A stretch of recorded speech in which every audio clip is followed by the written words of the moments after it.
In a whirlwind of heated exchanges and fervent discourse, Destiny, the passionate and unabashed streamer, found himself embroiled in a feisty discussion, directing his critique towards a fellow streamer known as Frogan.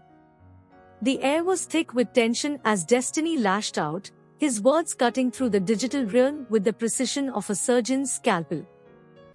You briefly did? Well, I saw her tweeting her, God, I wish we could deport all these people to these regions and have them go fight. Like, let's go, yeah, Palestinian revolution, go be part of it, good luck.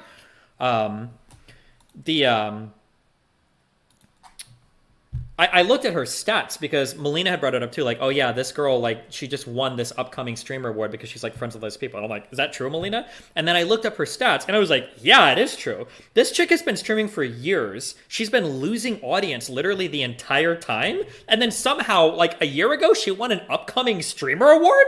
What do you mean? She's like a fallen off irrelevant streamer. How the fuck is she winning awards when she's been steadily losing viewership for like 3 or 4 years?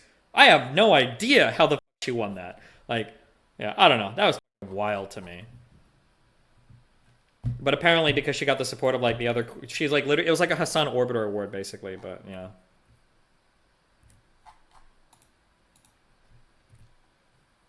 Her tweets about this particular situation were, we need to finish reading this article.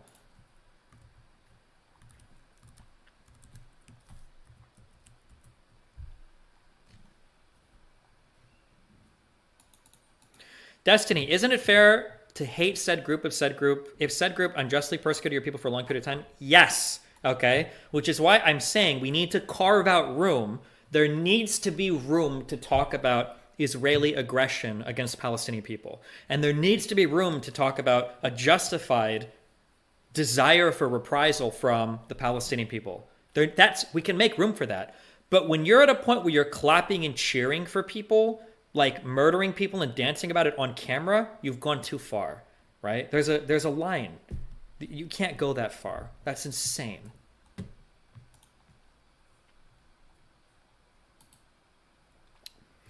Her tweets were, leftists preach and foam at the mouth at the thought of a revolution happening in America, but as soon as it happens in the Middle East, what they're doing is wrong. Civilian deaths, quote unquote. Okay, still, where was this energy for Palestinians for all these years? This type of stuff is also scary because are you saying that if socialists did a similar type of attack in the United States, you would support it? Because at that point, like I fully think people should be bullying you in every internet space you're in. You should be getting, like she should already be getting bullied. She should be getting a lot of pushback for this. These takes are unhinged. It's all right to do terrible things to the civilians because their government has done terrible things. Two things can be bad at the same time. LeMayo, Google Iron Dome. I don't even know what, yeah, but.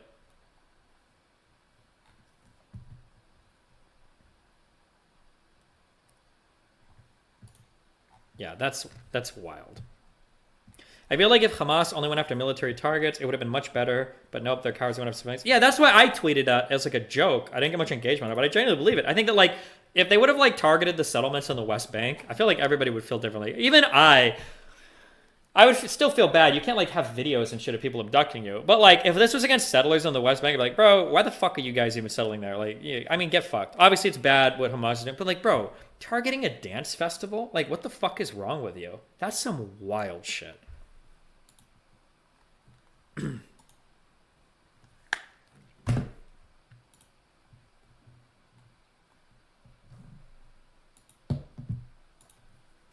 True, hold on. That's a tweet.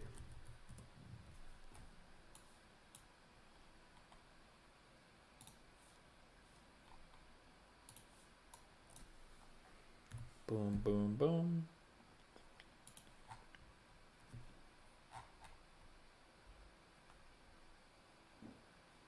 Link to the stream where she cried being called a falling star. Yeah, I look for drama. Yeah, I'm chasing karma. Seen some things that other people can't see. Oh, yeah.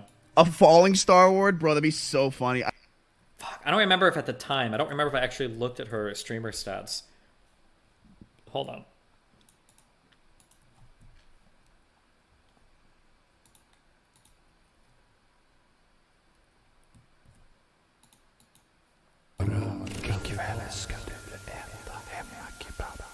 You did? Okay. God, I hate this A person. falling Star Wars, brother. God, she's like the worst type of human. She would be like a person that would be like injecting dye into like 2-year-old Jewish civilians' eyes in Auschwitz, but like because her like favorite Nazi streamer was like saying that it was based, she'd be like saying like, oh, it's okay, like these people deserve it. Like she would be exactly. All of these people are examples for why the Milgram experiment is like a little bit instructive on how people defer to authority, whether it's social authority or otherwise in real life, for their moral systems. It's insane. That'd be so funny. I would clear.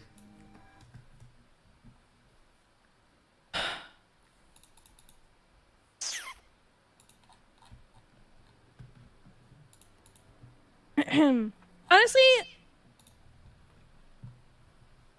okay, it makes me really upset. I'm not gonna lie. I don't want to cry, but it really does make me really upset. The full screen alt.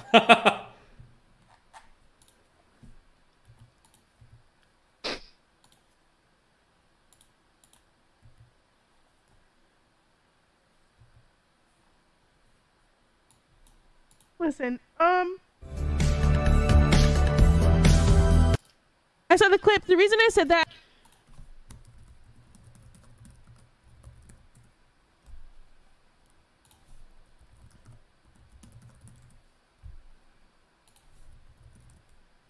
Fuck. But the funny thing is that if like you look at her stream, how the fuck? So in the past year, her numbers have just been falling. If you look at her stats in 2022, she was streaming the whole time. Her stats were like about the same. It's hard to tell because there's like so many ups and downs, but it was like a little bit rising. But that was like, she had 461 average viewers in like 2020. Oh wait, is this 2023? Wait, I don't know what year I'm looking at. Oh no, this is 2022. Yeah, she had like about roughly the same viewers in like 2022. She was streaming through like all of like 2021. She kind of like, she started in 2021 from nothing. That was good. How did she get a rising star thing a year later when her viewership has just been like falling? She got nominated for the Rising Star Award 2 years in a row. Is that possible? What does a rising star mean? God, I hate this fucking person. And then she cried when somebody dared to question it. Fuck, I hate all these people so much. Bro, this is your rising star? Last online 7 hours ago? Oh shit, sorry, this is her. Yeah, but like, fuck this person. What does rising star mean? My understanding is a rising star would be, now this is super whatever, but I would guesstimate it's somebody that started in the past like 1 to 12 months maybe, and they're like, maybe not even 12 months, for a year, would you be a rising star? Yeah, I think that's fair. Like 1 to 12 months and you've like made like a considerable gain in viewership. Not somebody with 300 concurrent viewers after 3 years of streaming. That's fucking wild, bro. But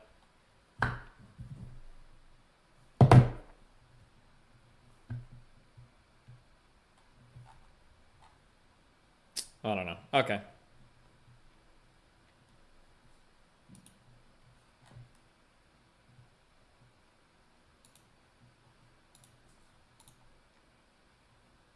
Look at the Twitch aristocrats defending her. Yeah, because it's all the Hassan dick sucks in his orbit. I haven't even read the cherry tweets on this. People are spamming Frogan under your new tweet. Good, they should be. I love when Twitch streamers run to defend people in their social circles with zero regard for why they're being scrutinized and what they're defending. True! Girls are the worst about this over the Me Too shit. Girl behavior is actually fucking disgusting when it comes to supporting other women for the Me Too stuff. They don't even read the twitlongers, and they're already out there collecting their like tiaras for supporting a fellow queen. It is actually fucking disgusting when they do it. Holy shit. I will forever be triggered by that Nico shit. I will forever be triggered by that. Shouldn't have deleted your comment, male Natuti. More people should get to see the values and priorities of these self-centered Twitch streamers. Twitch has revolved their entire moderation/harassment standards around. True. What was this thing?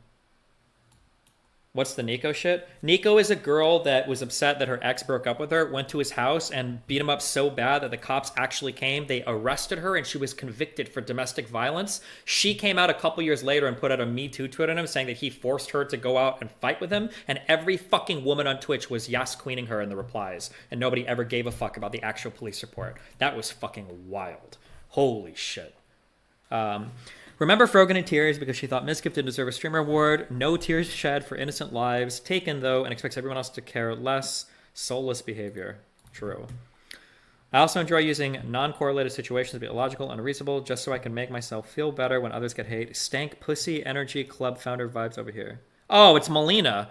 Oh, because Melina and those people, bro, the LSF crew, no offense, but they have like no social, no political values and no anything. They have no ethics at all. It's always about clout. But The recent altercation between Destiny and Frogan has elicited a plethora of reactions from the Twitch community, ranging from approbation to opprobrium. The crux of the matter is that Destiny lambasted Frogan for her tweets that he perceived as glorifying violence and terrorism in the context of the Israeli-Palestinian conflict. Destiny also castigated Frogan for her dismal streaming performance and her hysterical response to his criticism. In this essay, I will attempt to analyze the arguments and rhetoric of both parties, as well as the implications of their discourse for the Twitch ecosystem. Destiny's main contention is that Frogan's tweets are morally reprehensible and politically irresponsible. He argues that while there is a legitimate space for criticizing Israeli aggression and sympathizing with the Palestinian plight, there is no justification for endorsing acts of violence and celebrating civilian casualties. He accuses Frogan and others on the left of having a double standard when it comes to revolutions in America versus those in the Middle East. He questions whether they would support similar attacks in the United States and suggests that such extreme views warrant backlash. Destiny's argument is based on a universalist moral framework that condemns violence and terrorism regardless of the context or the actors involved. He appeals to rationality and consistency as the criteria for evaluating political positions. He also invokes empirical evidence and historical examples to support his claims. For instance, he cites the Milgram experiment to suggest that people like Frogan blindly defer to authority figures, even when it goes against their moral systems. He also compares Frogan to a Nazi sympathizer, implying that she's complicit in atrocities and genocide. Frogan's main defense is that her tweets are expressions of solidarity and resistance. She argues that she is not advocating for violence or terrorism, but rather for justice and liberation. She claims that she is speaking from a position of empathy and compassion for the oppressed and marginalized. She also accuses Destiny of being ignorant and biased when it comes to the Israeli-Palestinian conflict. She challenges his sources and interpretations of the situation, alleging that he is influenced by propaganda and misinformation. Frogan's argument is based on a relativist moral framework that contextualizes violence and terrorism within the broader dynamics of power and oppression. She appeals to emotion and identity as the criteria for evaluating political positions. She also invokes personal experience and anecdotal evidence to support her claims.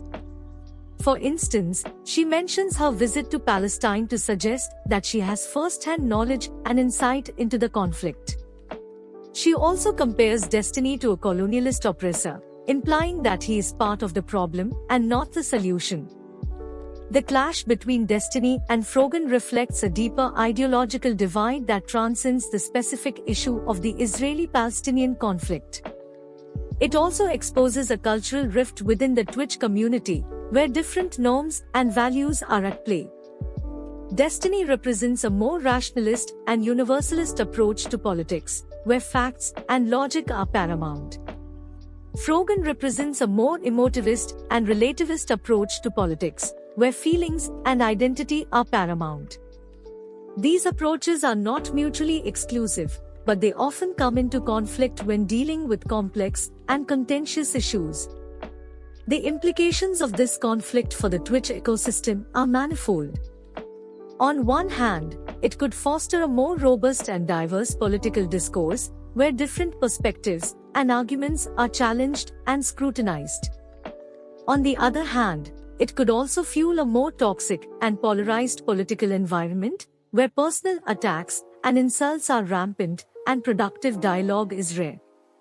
The outcome depends largely on how Twitch streamers and viewers engage with each other, as well as how Twitch itself regulates its platform. In conclusion, Destiny's heated discussion with Frogan was more than just a personal feud or a trivial spat. It was a manifestation of a broader philosophical and cultural debate that has implications for both politics and Twitch. While there is no definitive answer or resolution to this debate, it is important to acknowledge its existence and complexity, as well as its potential benefits and risks.